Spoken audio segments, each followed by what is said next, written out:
Gittik.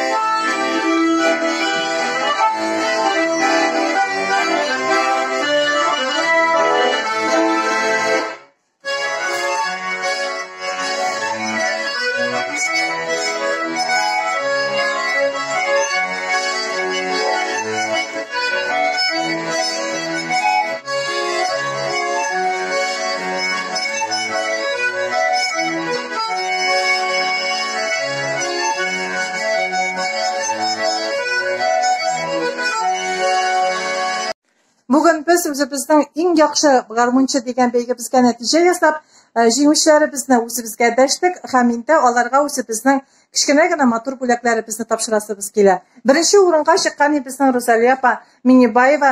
Rozaliya opa, biz sizni tabrik etamiz. Har vaqtda shulay qilashingiz bilan motor sog'-salomat bo'lib qolingiz. Bizning bo'lagimiz bilan shu bo'lar sizga.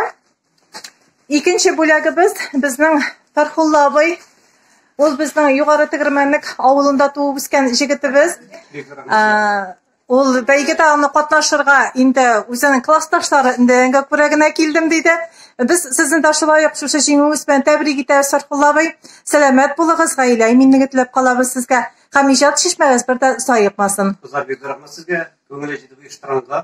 Finans mumkinchiliklar topganda kelajakda shulay uyushtirg'aysiz sizga birgina bo'lib qolmasin, bir merapariyatigina bo'lib. Rahmat sizga. Salomat bo'ling'iz. Ham 3-o'rinda bizning Tafkil aboy, u bizning Ko'garshina avlidan. Tafkil aboy o'zi ayta bizning oilada garmonda o'ynashlar bo'lmasa-da, men de o'zimdan deyranib, olib qaytib bergan garmonni shig'ir keltirib, o'ynarga irandim deb hamma o'zining birinchi kiyiga, aning jimg'a bo'lgan. Tafkil aboy, jimg'a kiyi bilan to'xtalib qolmaganingiz uchun rahmat deyman. Kelajakda shulay bizni suyuntirib turasiz, ham bizning kichkinagina bo'lagimizni qabul etib olasiz. Ham o'zi bizning konkursimizni davom etib, sizdan bizga kuchlanishlar kerak bo'lacak endi. Har biriga o'zingizning yaratgan kiyingizni bizga ham bizning tomoshabinlarimizga, o'quvchilarimizga taqdim etsangiz bek zo'r rahmatli bo'lar edik.